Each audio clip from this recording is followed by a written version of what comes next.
Today's haze has many people wondering if we could see the same bad air that we saw last year. Gordon Severson heard from the experts about what we can expect going forward. Gordon? Yeah, I know a lot of people are seeing these hazy skies and thinking, oh no, here we go again. This first air quality alert of the season came sooner than the Minnesota Pollution Control Agency was expecting, but they still believe this spring and summer won't be as bad as it was last year.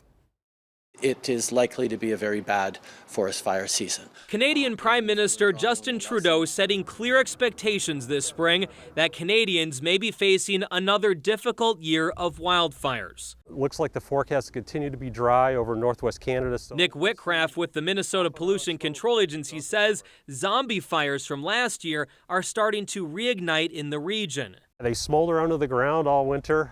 You might not necessarily put out a whole lot of smoke, but then when it warms up, they get going again. And with dry conditions in Western Canada, Whitcraft says we could see new fires popping up as well. The MPCA released a forecast that says Minnesota will likely see around 7 air quality alerts this season, compared to the record 22 last year. But Whitcraft says the situation has changed since he and his colleagues released this latest outlook.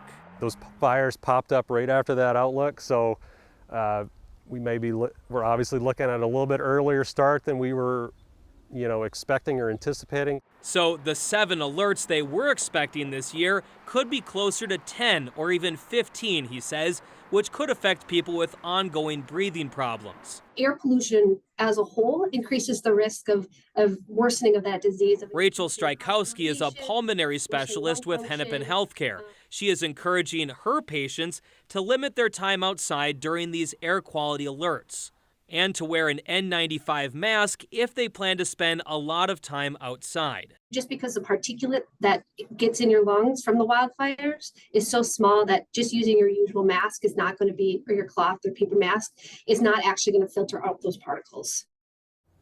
So summing everything up, the MPCA is expecting another bad year for air quality because of these wildfires, but not as bad as last year. One piece of good news here is locally, the recent rain is helping with the drought here in Minnesota. So we likely won't see a lot of wildfires popping up locally, adding to that smoke coming down from Canada.